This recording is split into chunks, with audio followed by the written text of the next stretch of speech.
Hello friends, स्वागत है आपके अपने यूट्यूब चैनल मैथ्स सुपर में। मैं हूं राकेश साहू। आज इस वीडियो में बताने वाले हैं एलसीएम एंड एचसीएफ यानी कि लघुत्तम समापवर्तक एवं महत्तम समापवर्तक से संबंधित जो क्वेश्चन रेलवे के एग्जाम में पूछे गए हैं वो क्वेश्चन है। तो देखते हैं, पहला क्वेश्चन है, तीन संख्याओं का अनुपात 2:3:6 तथा उनका एचसीएफ यानी मासा 45 है। इन संख्याओं का योगफल ज्ञात कीजिए। और ये पूछा गया है आरआरबी एनटीपीसी 18/4/2016 में। तो कह रहा कि इन संख्याओं का योगफल क्या है। तो जो अनुपात दे रखा है 2:3:6 दे रखा है। तीन संख्याओं का अनुपात दे रखा है 2:3:6 तथा उनका जो एचसीएफ दे रखा है 45। तो जो संख्याओं में अनुपात दे रखा है उस अनुपात का हम निकालेंगे एचसीएफ, क्योंकि यहाँ एचसीएफ दे रखा है तो अनुपातिक एचसीएफ निकाल लेंगे। तो 2:3:6 दे रखा है संख्याओं, यानी कि संख्याओं में अनुपात दे रखा है 2:3:6, अर्थात ये पहली संख्या होगी, ये दूसरी संख्या होगी और ये तीसरी संख्या होगी। अब ये संख्याओं में अनुपात दे रखा है तो हम इसका संख्याओं में अनुपात जो दे रखा है इसका अनुपातिक एचसीएफ निकाल लेंगे, मासा। तो इसका जो मासा होगा यानी कि एचसीएफ जो होगा 2:3:6 का एचसीएफ 1 होगा। एक यहाँ पे देख लेते हैं एचसीएफ 2:3:6, यहाँ से काटेंगे, 2 से काटेंगे तो ये नहीं कटेगा, ये 3 नहीं कटेगा, 6 कट जाएगा। तो ऐसी कोई संख्या नहीं है कि एक ही पहाड़ से सब संख्याएं कट जाएंगी। तो यहाँ पर एक ही से काटेंगे तभी दोनों संख्या तभी तीनों संख्याएं कटेंगी। तो इसका जो मासा होगा उसका 1 होगा। तो इन तीनों संख्याओं का जो एचसीएफ होगा 1 होगा। और जबकि एचसीएफ दे रखा है 45, तो ये आनुपातिक एचसीएफ है। ये दे रखा है आनुपातिक एचसीएफ, एक आनुपातिक एचसीएफ है, जबकि एचसीएफ जो दे रखा है वो 45 दे रखा है। यानी 1 का मान 45 है तो 2 का मान निकाल लेंगे यहाँ पर। तो 1 का मान 45 है, 1 का मान 45 तो 2 का मान 2 से गुणा कर देंगे, 2 गुणे 45, ये पहली संख्या निकाल आएगी। फिर 1 का मान 45 है तो यहाँ पे रख देंगे, ये दूसरी संख्या निकल आएगी 3 गुणे 45।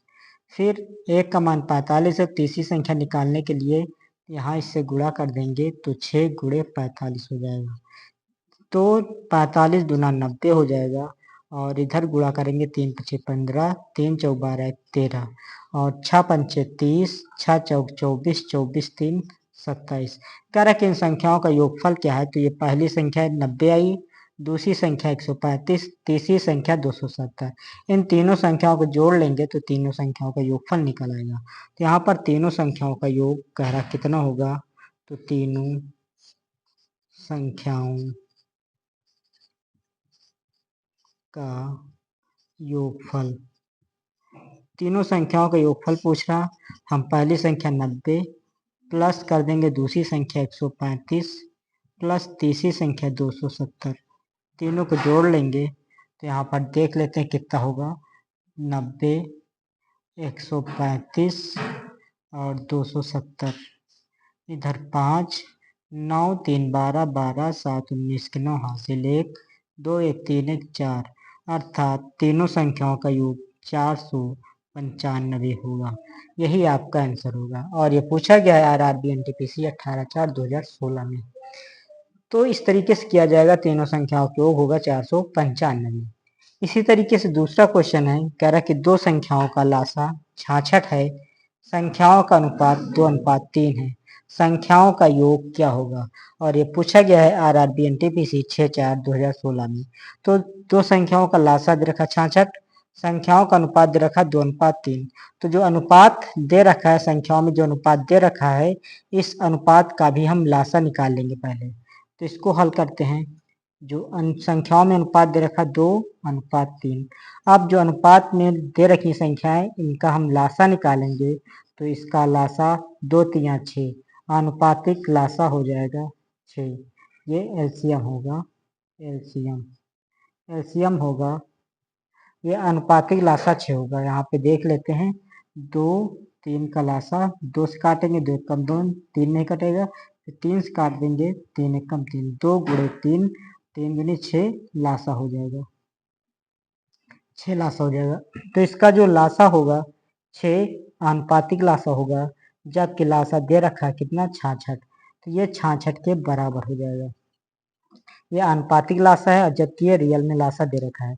तो यहाँ पर हम 1 की वैल्यू निकाल लेंगे। 1 का मान कितना हो जाएगा 66/6 भाग कर देंगे 11 आ जाएगा। अर्थात आनुपातिक 1 का मान 11 है, तो यहाँ पे मान रख देंगे पहली संख्या, तो पहली संख्या निकल आएगी। तो यहाँ पर 2 गुणे 11 ये निकल आएगी पहली संख्या, ये पहली संख्या आ जाएगी। और 1 का मान 11 है, तो दूसरी संख्या निकल के आ जाएगी 3 गुणे 11। तो कह रहा है संख्याओं का योग क्या है, तो इधर 11 दूना 22 हो जाएगा और इधर 11 तिया 33 हो जाएगा। तो ये पहली संख्या हो जाएगी, दूसरी संख्या, संख्याओं का योग पूछा है तो संख्याओं का योग यहाँ पर निकाल लेते हैं। संख्याओं का योग, संख्याओं का योग कह रहा, तो पहली संख्या 22 है और दूसरी संख्या 33, दोनों को जोड़ लेंगे तो 22 + 33 जोड़ लेंगे तो हो जाएगा 3 2 5, 3 2 5 और 3 2 5। तो इसका संख्याओं का योग 55 होगा और यह पूछा गया है RRB NTPC 6/4/2016 में। इसी तरीके से अगला क्वेश्चन है, कह रहा 72 और 84 का लघुत्तम समापवर्तक कितना होगा, यानी लासा कितना होगा। और ये पूछा गया है RRB ग्रुप डी 3/10/2018 में। तो इसका पूछ रहा है कि लासा कितना होगा, तो देख लेते हैं इसका लासा। तो 72 कामा 84, इसका हम लासा निकाल लेते हैं। पहले 2 से काट देते हैं, 2 3 6, 1 बचा 21 पर 2 6 12, 2 चौको 8, 2 दूना 4, फिर 2 1 कम 2, 1 बचा 2 16, 2 दूना 4, 2 1 कम 2, फिर 2 से काट देंगे 2 9 18, 9 बार 21, 2 से कटेगा नहीं, निकाल लेंगे। 3 से काटेंगे 3 तक 3 9, 3 7 21। अब गुणा कर लेंगे हम सबका, तो हमारा लासा निकल के आ जाएगा।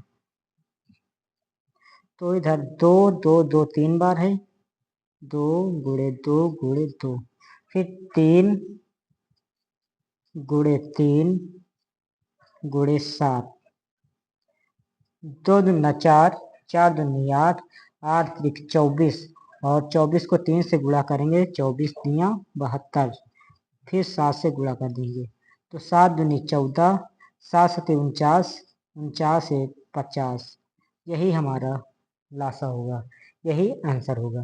तो 72 और 84 का जो लघुत्तम समापवर्त यानी लासा होगा वो 504 होगा। और ये पूछा गया है RRB ग्रुप डी 3/10/2018 में। तो ओके मित्रों, आज का वीडियो यहीं तक रखते हैं, फिर मिलते हैं नेक्स्ट वीडियो में। वीडियो पसंद आए तो लाइक कीजिए, चैनल को सब्सक्राइब कीजिए। धन्यवाद।